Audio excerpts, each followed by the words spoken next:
Friend साथियों, आज हम लोग पढ़ेंगे प्रॉफिट एंड लॉस। और प्रॉफिट एंड लॉस में के क्वेश्चन देखने के पहले थोड़ा सा डिटेल देख लेते हैं। फाउंडेशन क्लास है ये, इसलिए ज्यादा हार्ड क्वेश्चन नहीं होंगे इसमें। चलिए, सबसे पहले हम लोग देखते हैं अंकित मूल्य होता है। अंकित मूल्य, अंकित मूल्य को हम लोग बोलते हैं एमआरपी। एमआरपी होता है मैक्सिमम रिटेल प्राइस। अंकित मूल्य उसको बोला जाता है जो किसी वस्तु पर छपा हुआ मूल्य होगा। किसी वस्तु पर जैसे 200 रुपए प्रिंटेड है या 400 रुपए प्रिंटेड है या 600 रुपए उसमें जो लिखे हुए हैं, जो उसमें छपे हुए हैं, वो आपका क्या होगा? अंकित मूल्य। अब अंकित मूल्य के बाद और जो बट्टा दिया जाता है वो अंकित मूल्य पर ही दिया जाता है। बट्टा, डिस्काउंट, छूट जो भी दिया जाएगा, ये छूट आपको जब भी मिलेगी तो छूट आपको हमेशा बट्टा, छूट, डिस्काउंट, ये आपका जब भी मिलेगा तो ये हमेशा किस पर मिलेगा? अंकित मूल्य पर दिया जाएगा।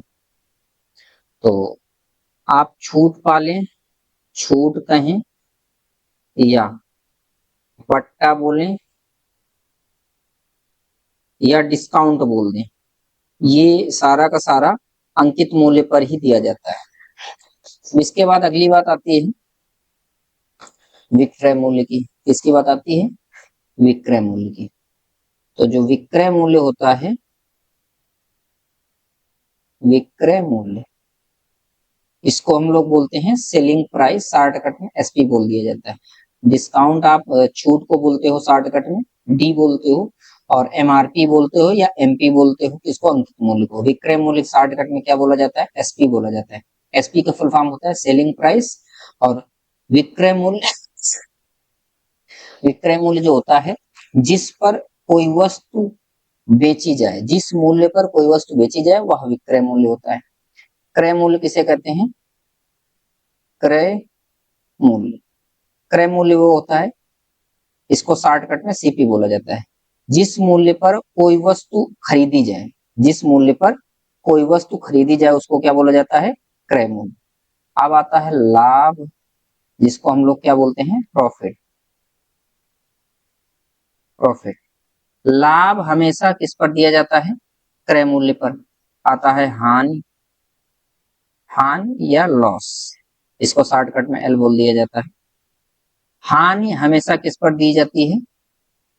क्रय मूल्य पर। हानि और लाभ ये हमेशा क्रय मूल्य पर दिया जाएगा, और कभी भी विक्रय मूल्य पर हानि लाभ नहीं होता है।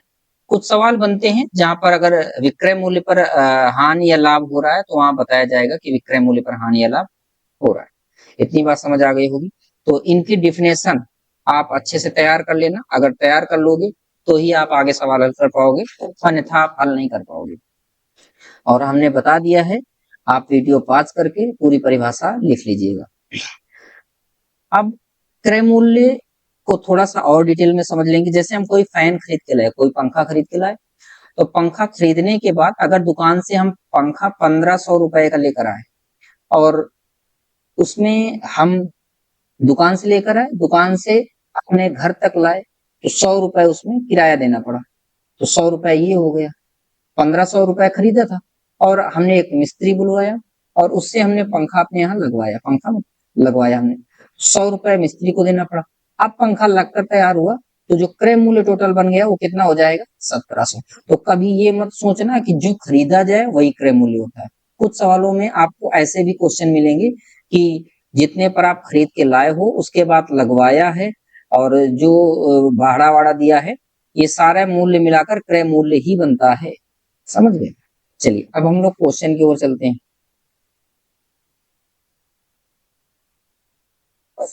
ये पहला नंबर क्वेश्चन लिखा हुआ है, आसान टॉपिक है, ज्यादा हार्ड नहीं है।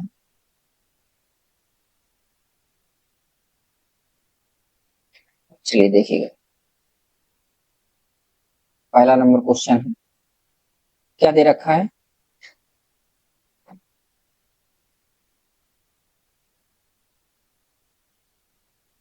लिखा है एक पेन, एक पेन को 40 रुपए में बेचा गया।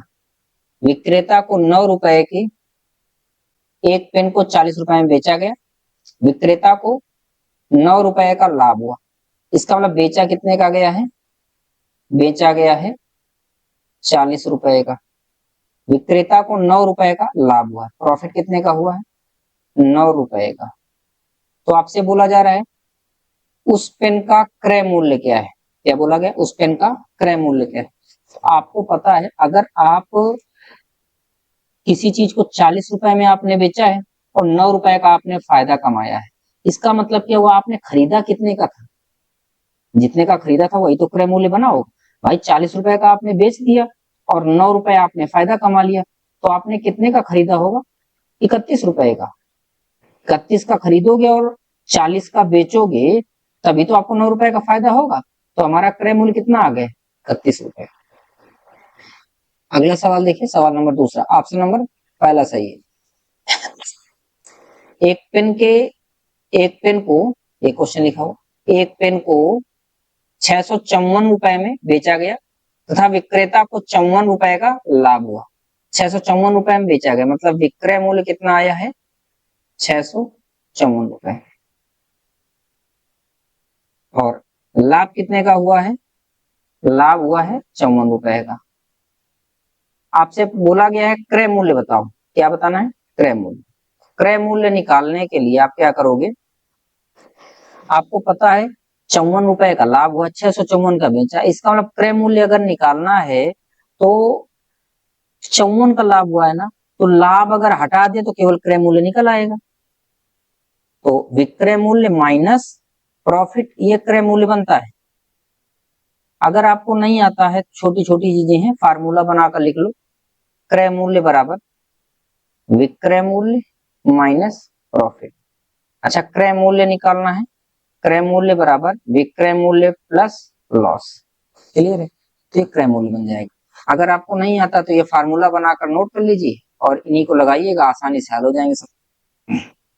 चलिए अगला देखिएगा क्वेश्चन, क्वेश्चन नंबर तीसरा, इसका आंसर क्या है, 600। क्वेश्चन नंबर तीसरा देखेंगे, एक पेन को 1026 रुपए में बेचा गया, अगर बेचा गया है तो विक्रय मूल्य कितना हो गया है, 1026 रुपए। विक्रेता को 99 रुपए का लाभ हुआ, लाभ कितने का हुआ, 99।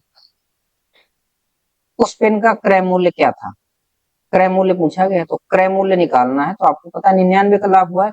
अगर जितने का आपने बेचा है उसमें से लाभ हटा दो तो केवल क्रय मूल्य बचता है। नहीं याद है तो आपको जो फार्मूला बताया उसको लगा दो, धीरे धीरे चीजें कॉमन सेंस लगाकर आप करना सीख जाएंगे। अभी आप सीख रहे हैं इसलिए, इसमें आप इसको घटाओगे तो 1026 में 99 अगर घटाओगे तो 900 कितना बच जाएगा, 927। समझ गए, ये आपका ऑप्शन नंबर दूसरा सही है। चलिए क्वेश्चन नंबर चौथा देखेंगे, लिखा गया एक रेडियो को 500 रुपए में खरीदकर उसे 420 रुपए में बेच दिया गया, विक्रेता को कितने रुपए की हानि हुई। 500 में खरीदा गया है, इसका मतलब क्रय मूल्य कितना है, 500 रुपए, बेचा कितने में गया है, 420 रुपए में बेचा गया है, बोला गया कितने रुपए की हानि हुई। तो ये फाउंडेशन वाले बच्चों के लिए, जो ऑफलाइन पढ़ते हैं उनके लिए, और बाकी आप लोग भी देखते रहे। 500 का खरीदा था आपने, 420 का बेचा है, तो फायदा तो हुआ नहीं है भाई। जितने पैसे का हमने कोई वस्तु खरीदी उसे कम में बेच दिया तो हमको हो गया घाटा। कितने का घाटा हो गया, देखिए यहाँ पर 500 का खरीद के 420 का बेच दिया तो 80 रुपए का घाटा हुआ ना। इसका मतलब हमारा नुकसान कितना हुआ, 80 रुपए। क्वेश्चन नंबर 5वां देखिए,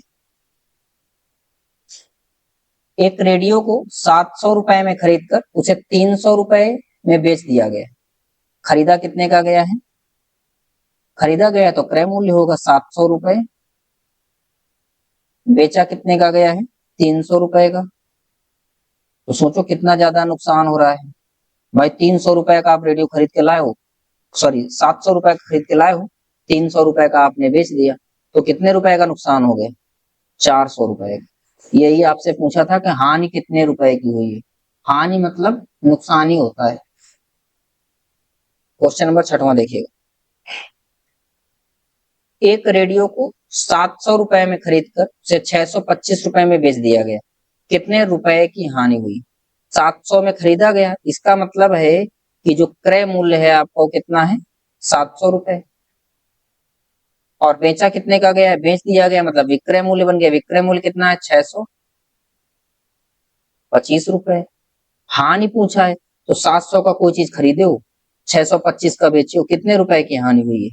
75 रुपए का जो नुकसान हुआ है वही आपकी हानि है। चलिए क्वेश्चन नंबर 7वां देखिएगा।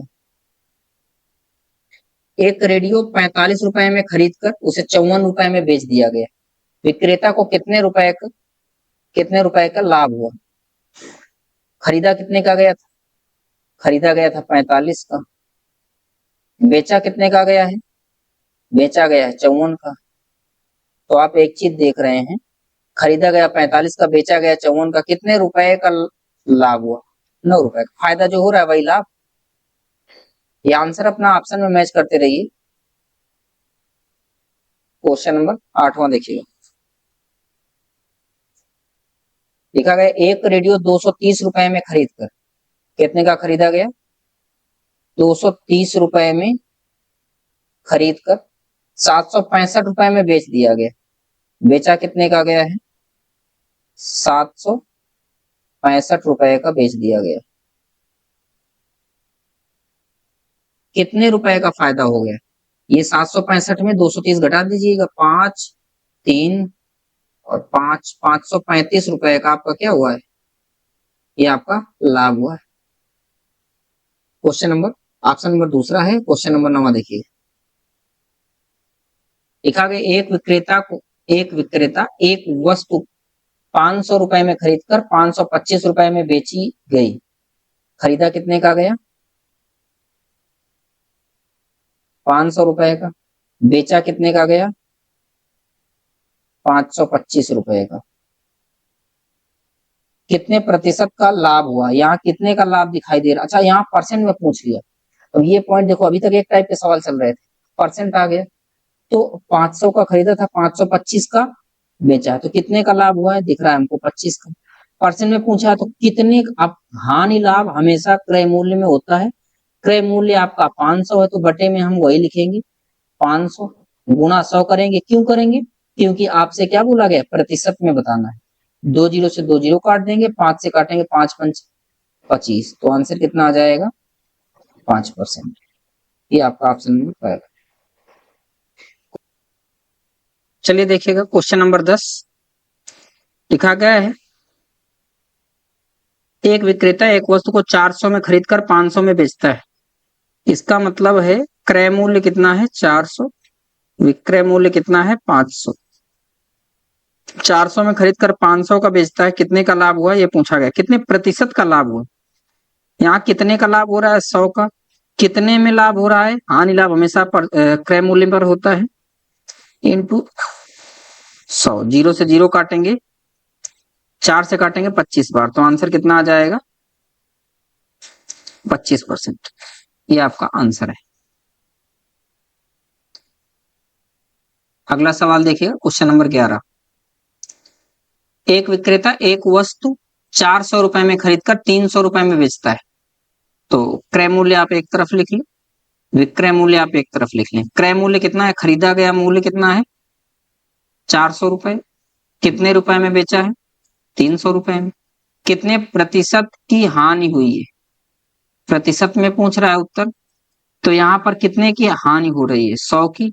कितने में हो रही? बटे में आपको हमेशा क्रय मूल्य लिखना है। जब भी सवाल का आंसर हानि लाभ और परसेंट में पूछे तो इंटू 100 करो, परसेंट में जब भी पूछे इंटू 100 करना है। ये 2 जीरो से 2 जीरो काटोगे, 4 से काटोगे जब, तो 25 चौको 100। कितने की हानि हो गई? 25% हुई। क्वेश्चन नंबर 12 देखिएगा। एक विक्रेता एक वस्तु 625 रुपए में खरीदकर 600 रुपए में बेच दिया, 625 रुपए में खरीदकर एक 600 रुपए में बेच दिया, तो इसका मतलब है 625 में खरीदा था, 600 में बेचा है, बेचने वाला मूल्य ये है, खरीदने वाला मूल्य ये है, यहां हो गया हानि, कितने की हानि हुई है? 25 की। अब उत्तर हमसे किस में पूछा है? प्रतिशत में पूछा है। तो बटे में क्या लिखेंगे? 625, मल्टीप्लाई क्या करेंगे? 100। काटेंगे जब 25 से तो 25 25 आम, 625 25 से काटेंगे इसको तो 4 बार कट जाएगा। इसका मतलब कितने परसेंट की हानि हुई है? 4%। क्वेश्चन नंबर 13 देखिएगा। बोला गया है जब 12 वस्तुओं का क्रय मूल्य 16 वस्तुओं के विक्रय मूल्य के बराबर हो तो प्रतिशत हानि ज्ञात कीजिए। 12 वस्तुओं का क्रय मूल्य किसके बराबर है? 16 वस्तुओं के विक्रय मूल्य के। 4 से काटेंगे, 4 तिया 12, 4 से काटेंगे 4 चौको 16, 4 CP is equal to, sorry 3 CP is equal to 4 SP. अब देखो सीपी अपान एसपी बराबर 4 इधर है, इधर रहने दो, ये 3 जो बचा था उसको भाग में ले आओ। 4 का आपने खरीदा है, कितने का खरीदा है? 4 का खरीदा, बेचा कितने का है? 3 का। तो इसका मतलब हानि हुआ कि लाभ? हानि कितने का? 1, कितने पर? 4 पर। मल्टीप्लाई क्या करेंगे? 100, क्योंकि उत्तर हमसे किस में पूछा है? परसेंट में। 4 से काटेंगे तो कितना आ जाएगा? 25%। आपका ऑप्शन नंबर तीसरा सही हो जाएगा। क्वेश्चन नंबर 14 बोला गया 9 वस्तुओं का क्रय मूल्य, क्या पूछा गया है? 9 वस्तुओं का क्रय मूल्य 16 वस्तुओं के विक्रय मूल्य के बराबर है। क्रय मूल्य कितनी वस्तुओं का? 9 वस्तुओं का। किसके बराबर है? 16 वस्तुओं के विक्रय मूल्य के। तो क्रय मूल्य को यहीं रखो बटे विक्रय मूल्य कर दो, 16 को यहीं रखो, ये 9 था, ये 9 भाग में ले आओ। तो देखो 16 रुपए का आपने खरीदा था, 9 रुपए का आपने बेच दिया है, तो यहाँ नुकसान हुआ या फायदा? नुकसान हुआ। कितने का? 7 का नुकसान हुआ। कितने पर? 16 पर। मल्टीप्लाई 100, इसको काट दो, 4 से काटोगे 4 चौको 16, 4 से काटोगे 25 बार, ये ऊपर 25 का गुणा 7 में कराओगे, 25 सत्ते 175 बटे 4, 4 से अगर काटोगे 4 चौको 16, बचा 1, हो गए 15, 4 तिया 12, 4 सत्ते 28, 4 पंचे 20। तो आपका आंसर कितना है? 43.75। क्वेश्चन नंबर 15 देखिएगा। 15 नंबर आपका दे रखा 16 वस्तुओं का क्रय मूल्य 12 वस्तुओं के विक्रय मूल्य के बराबर है। 16 वस्तुओं का क्रय मूल्य, 16 वस्तुओं का क्रय मूल्य 12 वस्तुओं के विक्रय मूल्य के बराबर है। 4 से काटोगे 4 चौको 16, 4 से काटोगे 4 तिया 12, 4 CP is equal to 3 SP. CP यहीं रखो, एसपी भाग में भेज दो, ये हो जाएगा 3 बटे में 4। 3 रुपए का आपने खरीदा, 4 रुपए का आपने बेच दिया है। हानि हुआ है कि लाभ? 3 का खरीदा था, 4 का बेचा है, तो इसका मतलब लाभ हुआ। कितने का लाभ हुआ? 3 से 1 बढ़ा, कितने पर? 3 पर। मल्टीप्लाई 100, 3 से भाग 100 में कराएंगे तो कटेगा 33 तिरका 99, 33 सही 1/3%। ये आपका आंसर हो जाएगा। क्लियर है बात?